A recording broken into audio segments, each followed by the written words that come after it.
Bonjour les amis, comment allez-vous? Nouvelle vidéo. Là, en 2020, je vais vraiment revenir sur les relations.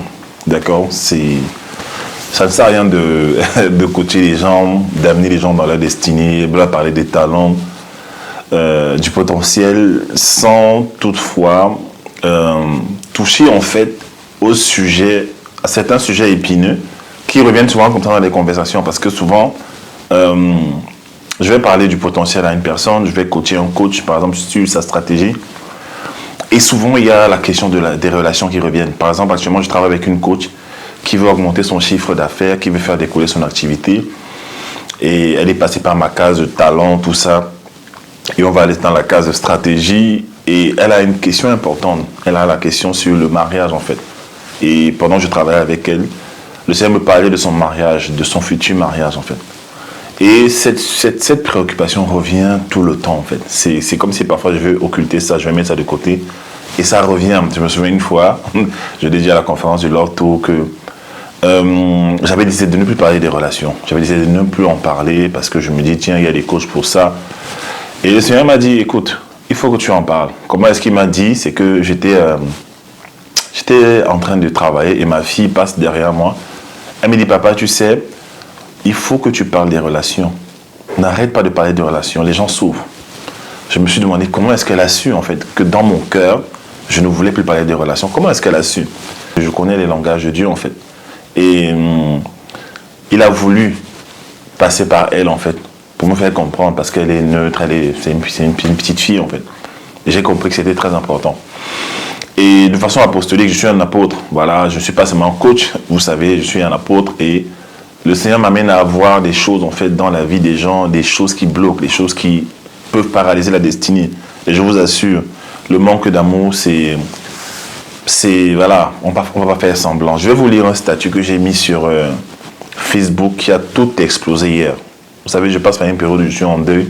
J'ai perdu ma mère. Nous célébrons sa vie.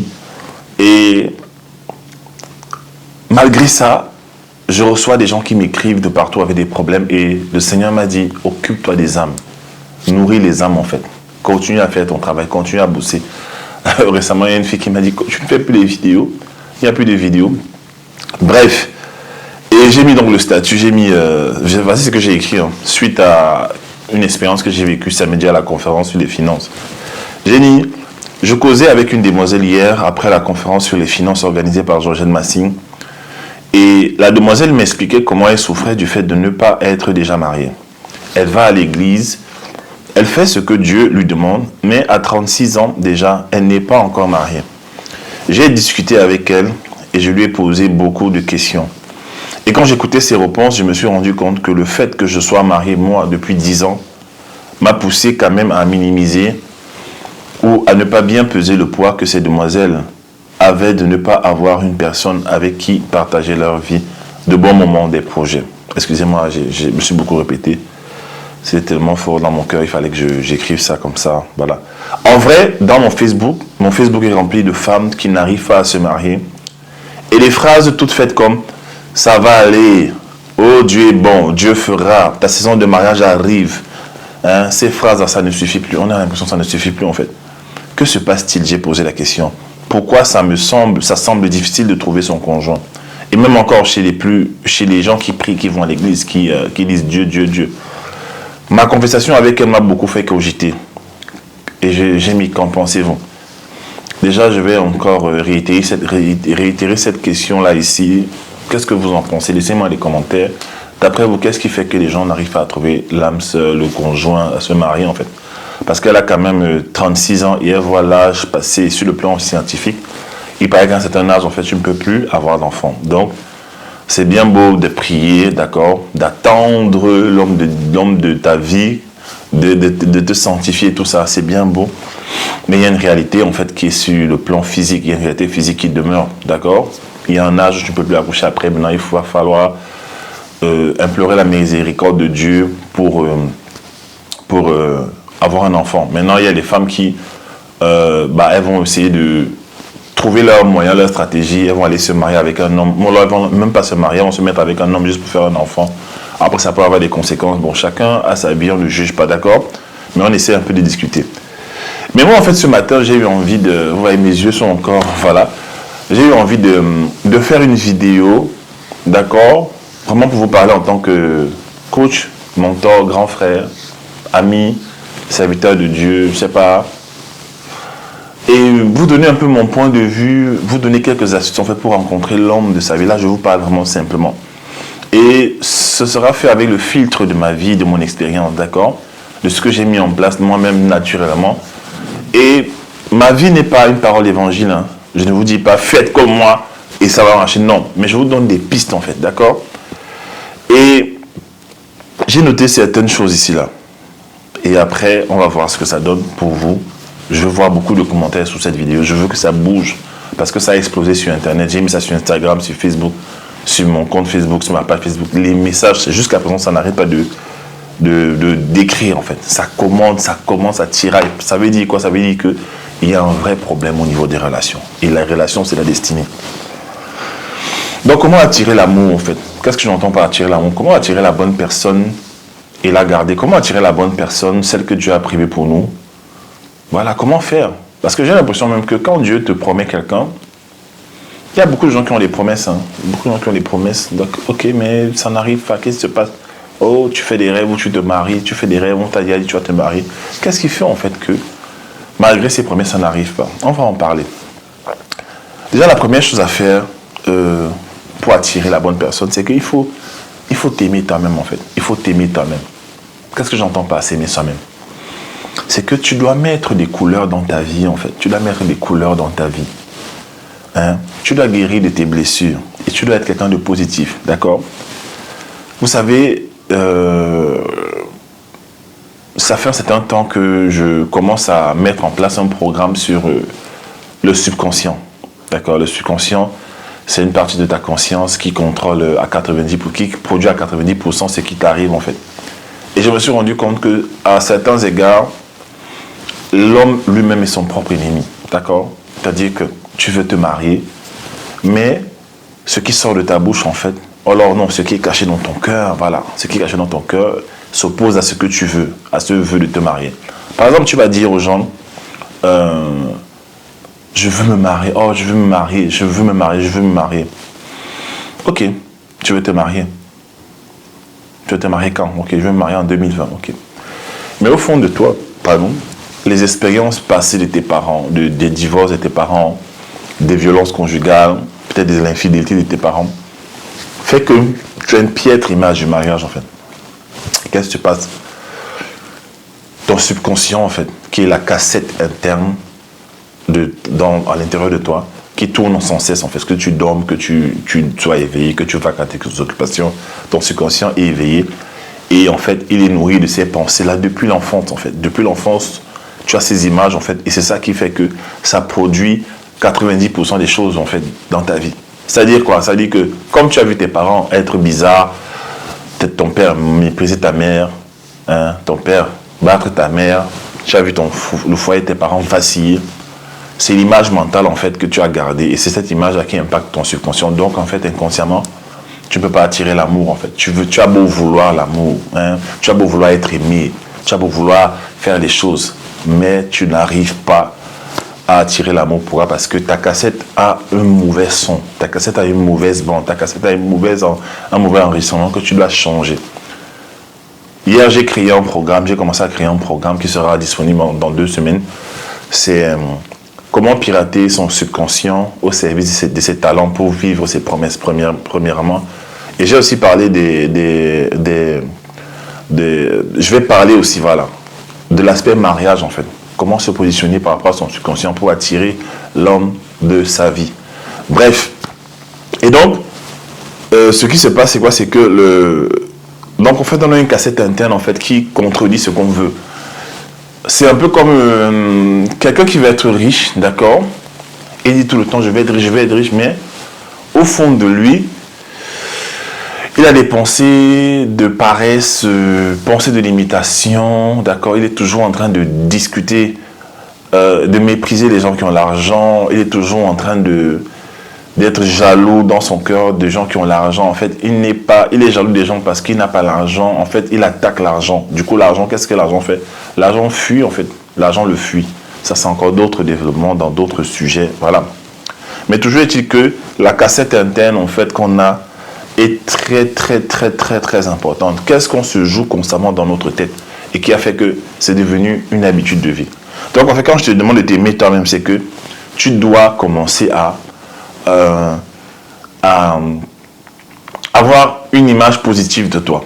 Parce qu'en réalité, les êtres humains ressentent en fait quand tu t'aimes. Ils sentent ça, ils sentent quand tu t'aimes. Quand tu t'aimes, une personne qui s'aime, on sait en fait. Tu as un charisme. Le charisme, c'est quoi en fait? Quand on dit que quelqu'un a un charisme en fait, c'est que tu entres dans une salle, tu changes l'atmosphère, pas ta présence en fait. Mais les gens qui ont du charisme, vous allez voir en général, c'est les gens qui s'aiment en fait.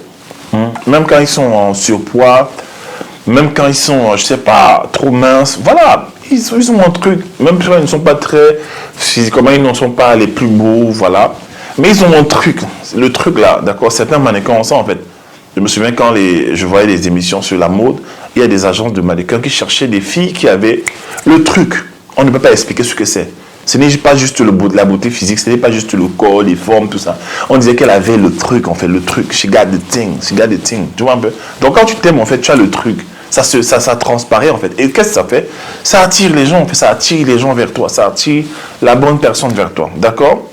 Ça, je ne suis même pas encore dans le spirituel. Hein. Écoutez bien ce que je dis.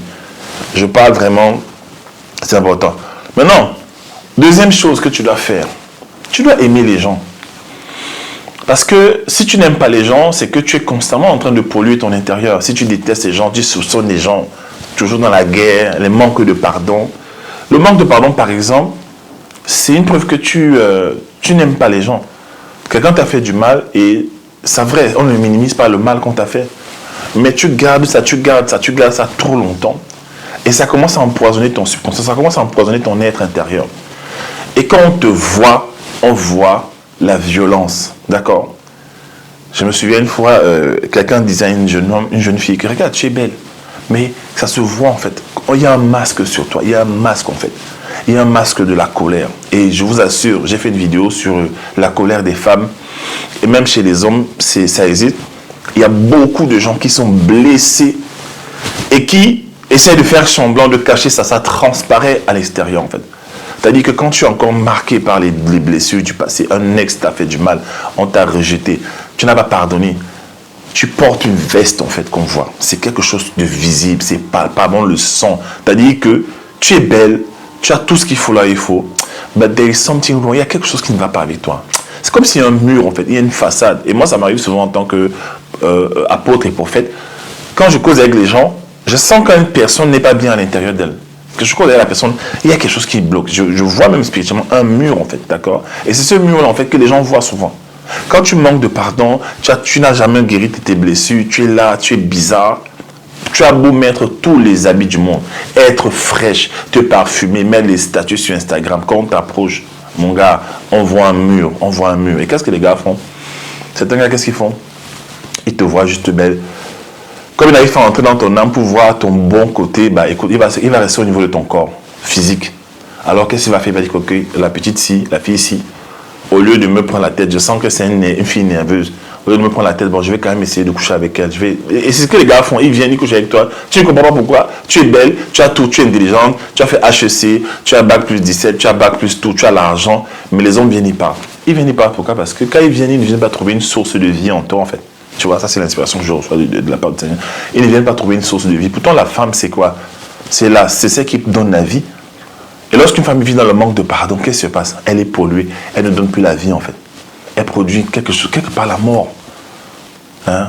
On est avec toi, après on ne veut pas rester avec toi. Tu es gentil le matin, le soir, tu es nerveux, tu es lunatique. Les gars ne comprennent pas, en fait. Et la bonne personne souvent arrive. La bonne personne souvent arrive. Parce que tu as beaucoup prié. La bonne personne arrive. Et tu n'arrives pas à aimer la bonne personne. Tu la fatigues, en fait. Je connais une fille comme ça qui m'a dit, Coach William, gars, mon fiancé, je l'ai déjà fatigué. Je ne sais pas ce qui m'arrive. Voilà, il est gentil, il est bien, mais je lui ai fait beaucoup de mal, en fait. Genre, tu romps la relation le matin, le gars pleure, le soir, tu reviens, tu le rappelles encore, vous recommencez, machin, moins de choses. En fait, tu es comme si tu étais... comment dire ça? En fait, comme s'il y a quelque chose en toi qui te possède, qui te contrôle, en fait, et qui gâche tout ce que tu fais. Il y a des femmes qui fonctionnent comme ça, en fait, elles ne se rendent pas compte. D'accord? Et ça concerne aussi les hommes, hein. Attention, hein. Je ne suis pas en train d'amener le débat sur les femmes. Ça concerne aussi les hommes. Il y a des hommes comme ça, lunatiques. Il veut ça, après il ne veut plus. Hein. Il boude, il manipule. Hein. Les blessures internes. Quand on vous dit de ne pas griller les blessures, vous dites que ah oui, vous êtes toujours en train de parler de la destinée, les coachs, les blessures, les blessures. Ça bloque la vie des gens. Vous comprenez ça? Donc il faut aimer les gens. Aimer les gens. Quand tu aimes les gens, c'est que tu as atteint un certain niveau de maturité où tu regardes une personne qui se comporte mal, qui ne mérite pas d'être aimée, mais tu l'aimes en fait. C'est-à-dire quoi? Tu contournes en fait la personne. Ou alors tu survoles en fait ce que la personne présente. Et tu comprends en fait. Moi j'ai vu quelqu'un comme ça qui était quelqu'un de très irritable, quelqu'un de très nerveux, qui explose tout le temps. Et chaque fois ça faisait que cette personne, je m'éloignais de la personne, je ne voulais pas en fait. Et un jour en fait, j'ai embrassé mon identité d'apôtre et aussi d'homme de serviteur de Dieu, d'enfant de Dieu. Et j'ai commencé un peu à faire une introspection dans la vie de la personne. Et je me suis rendu compte que depuis l'enfance, en fait, cette personne est une personne blessée et qui est arrivée à un âge très mature et n'a jamais pris le temps de guérir son âme. Donc il y a des gens comme ça. Donc, il faut aimer les gens au-delà. Je ne te demande pas de garder tout le monde avec toi. Il y a des gens que tu dois éloigner de toi, mais il faut aimer les gens en général. Et quand tu aimes les gens, qu'est-ce qui se passe?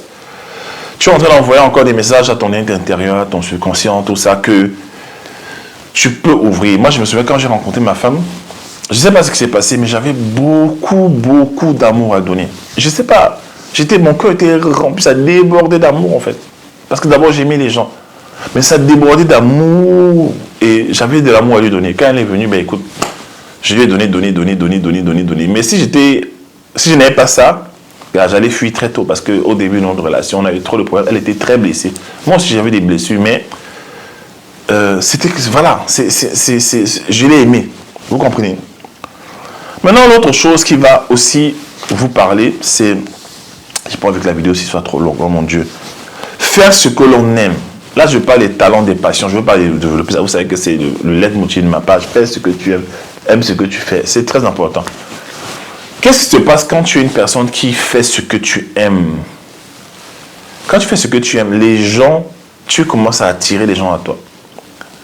Les gens qui regardaient le basketteur Kobe Bryant, regardez. Le mec, il était là à faire son basket. Hein, il est majestueux dans son truc. Et les femmes aiment ça. Et aussi les hommes aiment ça. Quand une femme chante, elle est dans son truc en fait. Tu dégages une aura, tu dégages quelque chose en fait. Les gens t'apprécient. Comment tu vas rater un homme? Tu vas rater l'amour avec ça. Même l'homme de ta vie, comment tu vas le rater en fait? Si tu es dans ton domaine, tu es en train de vibrer. Parce que quand tu fais ce que tu fais, tu es en train de produire les œuvres que Dieu a mis en toi. Hein? Tu deviens qui tu dois être en fait. Tu deviens ta meilleure version en fait. Tu brilles. Et les gens veulent se connecter à toi. Ils veulent te connaître. D'accord? Moi, je suis marié. Mais ça n'empêche pas à beaucoup de femmes en fait de m'écrire souvent. Ça n'empêche pas à des femmes de m'écrire. Ça n'empêche pas à certaines femmes de m'appeler. Parfois pour des coachings, après au téléphone, elles prennent des voix suaves. Je suis psychologue, je sais. Et je suis prophétique, je sais. Et le Seigneur me dit parfois, méfie-toi de ça, méfie-toi. Voilà, elle prend des voix suaves, elle te parle avec tellement de miel dans la bouche, machin. Voilà. Une fois, j'ai mis une de mes photos d'avant, là, il y a peut-être avant de me marier. Bah, les filles sont moquées de moi, que tu avais une tête bizarre, tu étais là, mince, tu étais comme un Éthiopien, tu avais faim, machin, c'est quoi. Non, certains ne pourraient même pas m'accepter. Mais maintenant, quand tu fais des choses, tu vibres dans un domaine, tu es charismatique, les femmes aiment ça. Donc, c'est pareil pour les femmes et les hommes. Trouve un domaine, trouve ton domaine, tes talents, vis dans ça, sois dans ta destinée en fait. Vibre dans ta destinée. Vibre, deviens utile à la société, deviens quelqu'un qui change les mentalités, un agent de changement, deviens quelqu'un qui résout des problèmes des gens. Tu vibres, tu brilles dans ton domaine. Et ce n'est plus justement seulement ta beauté qu'on regarde, il y a quelque chose que tu dégages, tu deviens quelqu'un qu'on veut, dont on veut s'inspirer en fait, d'accord? Comment tu vas trouver l'amour avec ça? Je continue. La quatrième chose, ça, c'est vraiment la dimension spirituelle, c'est qu'il faut aimer Dieu, d'accord? Il faut aimer Dieu. La Bible dit que fais de l'Éternel tes délices, il te donnera ce que ton cœur désire. Recommande ton sort à l'Éternel, Hein? Il agira. C'est ça, je crois le psaume 37 qui dit ça. Que fais de l'Éternel tes délices, en fait. Il te donnera ce que ton cœur désire. Ton cœur, c'est quoi? C'est encore le subconscient. C'est ta casette interne-là. Déjà, qu'est-ce que tu désires? Il y a des gens qui ne savent pas ce qu'ils désirent. Mais quand tu désires, tu veux te marier, tu veux la bonne personne. Et que tu aimes Dieu. Aimer Dieu, c'est quoi? C'est passer du temps dans sa parole. C'est passer du temps dans l'adoration. Tu adores le Seigneur, en fait. Tu respectes ses commandements. Tu respectes sa parole. Tu respectes ses choses, en fait. Et qu'est-ce qu'il fait? Il voit, en fait, que tu es seul. Il va te dire, non, il n'est pas bon que tu sois seule, ma fille. C'est vrai que tu m'aimes beaucoup. Tu pries beaucoup. But you don't have to be alone. I will make you a helper. Quelqu'un qui va t'aider. Je vais t'amener une aide semblable. Et c'est comme ça que Dieu vous met ensemble. Je vous assure, moi, je ne cherchais pas à me marier. J'étais là, je faisais mes trucs destinés, voilà, à l'époque. J'étais à l'église, là, je servais. J'étais à la navette. Je mettais les gens dans les voitures à l'église, tout ça. Et Dieu m'a interrompu. Il m'a dit, non, il faut que tu te maries. La saison est arrivée. Ma femme, de son côté, elle était tellement amoureuse de Jésus. Elle était tellement amoureuse de Dieu. Elle parlait de Dieu. Et parfois, même, j'étais même jaloux. Je vous dis la vérité. Parfois, quand elle me parlait de Jésus tout le temps, j'étais avec elle. Mon Dieu. Parfois, j'étais jaloux. Je disais, mais attends, c'est quoi? Et moi, alors, dans tout ça? Moi, alors, il n'y en a rien. Il n'y a rien pour moi, en fait. Mais elle avait cette dimension-là. Donc, quand tu aimes Dieu de tout ton cœur, quand on dit aimer Dieu, là, c'est de faire ce qu'il te demande aussi. Ce n'est pas seulement prier. Il y a des gens, ils prient, ils n'obéissent pas. Ils prient, Dieu te demande de faire ça, tu ne le fais jamais. Ce n'est pas aimer Dieu. Aimer Dieu, c'est garder ses commandements et obéir à sa parole. Obéir à ce qu'il a dit dans la Bible et obéir à ce qu'il te dit, en fait, de façon spirituelle, prophétique. Il te parle, voilà. Voilà un peu, d'accord? Et c'est important. Maintenant, est-ce que vous allez me dire, ok, coach William, je sers à l'église depuis des années, je sers à l'église, j'étais au département des enfants, j'étais à la bibliothèque, j'étais à la modération, on avait partout, j'ai tout fait. Je suis à l'église depuis 15 ans, mais je n'ai jamais l'homme de ma vie. Il y a une dimension qui n'appartient pas à Dieu. Il y a une dimension qui n'appartient pas à Dieu, en fait. D'accord? Il y a une dimension qui dépend de toi. Dieu te donne la parole et te dit que tu vas te marier, ma fille. Oui, tu vas te marier. Ça veut dire que la saison est favorable. Mais il y a des choses sur le plan humain, en fait, qu'il faut faire. Hein? Quand je parlais tout à l'heure de mettre des couleurs dans ta vie, c'est que, quelque part aussi, écoute, tu dois te faire belle. Hein? Tu dois te faire belle. Tu ne peux pas attendre le mariage et tu es tout le temps derrière les marmites, enfermé dans les maisons. J'ai ma grand-mère qui disait ça à une de mes cousines. Elle était tout le temps dans les cuisines, tout le temps, hein, en train de cuisiner. Et la plupart du temps, ses cheveux étaient ébouriffés. Parfois, même, elle sentait l'odeur de la cuisine. Parce que tellement elle était à la maison en train de travailler, en train de faire les tâches ménagères. Elle ne sortait jamais, en fait. Il faut sortir, mon ami.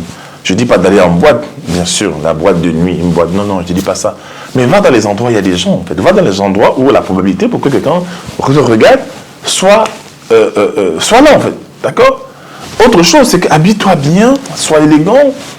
Moi, l'une des choses que ma femme, quand je demandais à ma femme, mais qu'est-ce que tu avais attiré sur moi?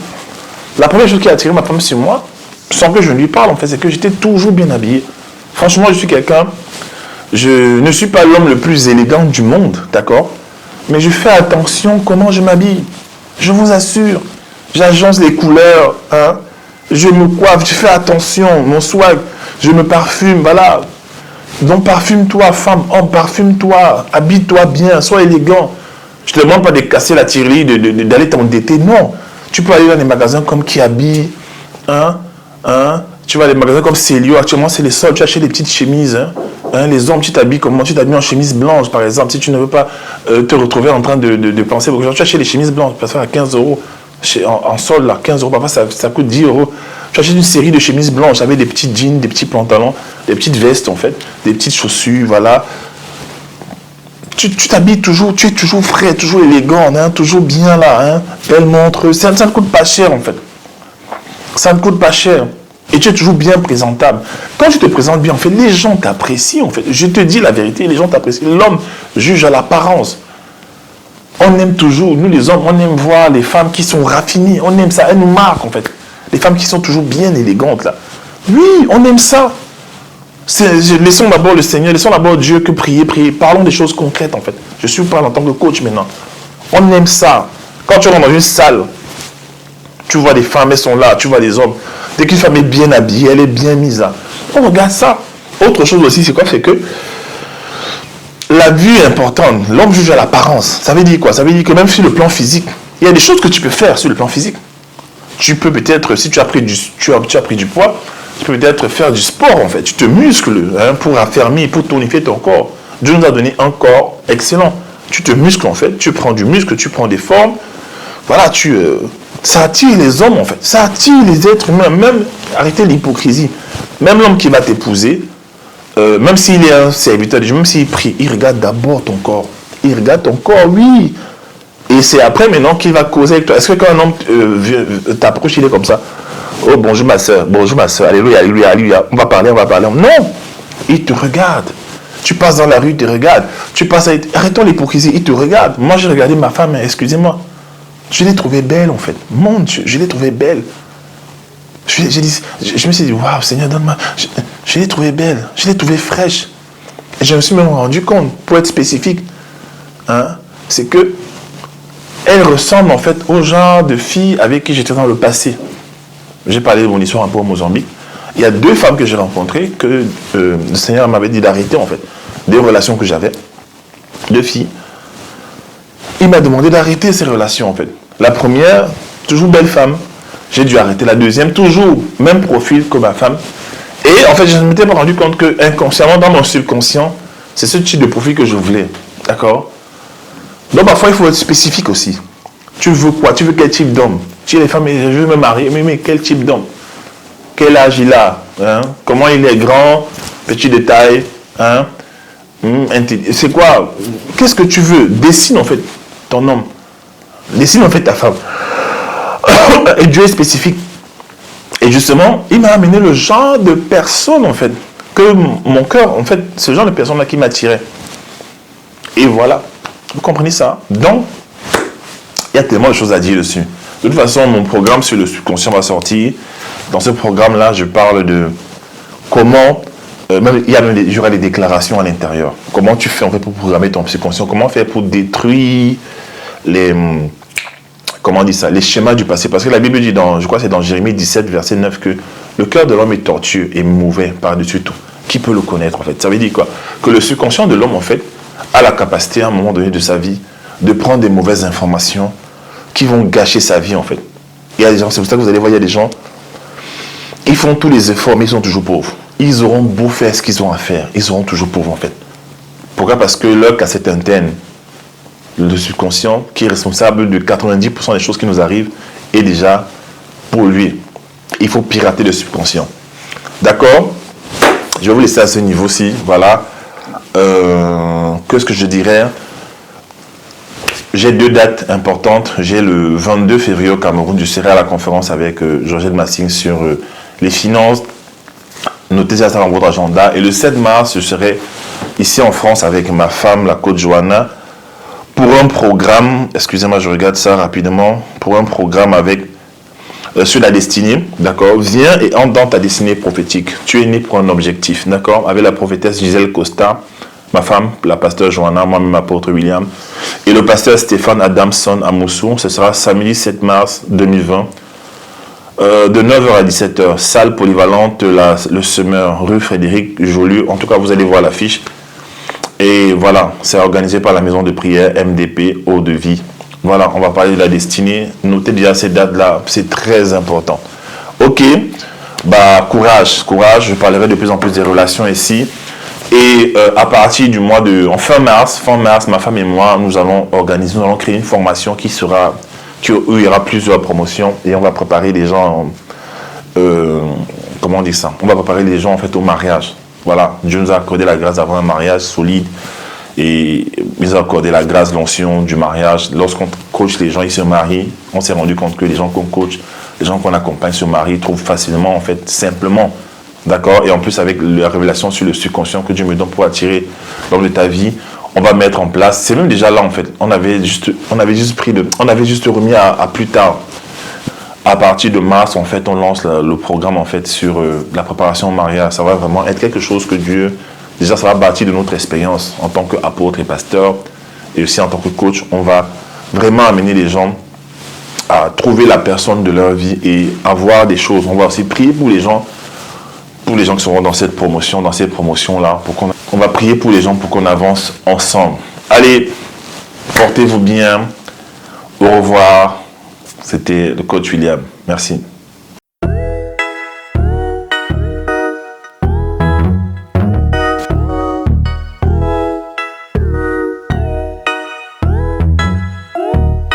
Popping on the west side, cause it's where I stay. I just made 1,000, blew it in your face. I've been going in, I'ma close the case. I can't wait no more, man, I gotta blow the day. Popping on the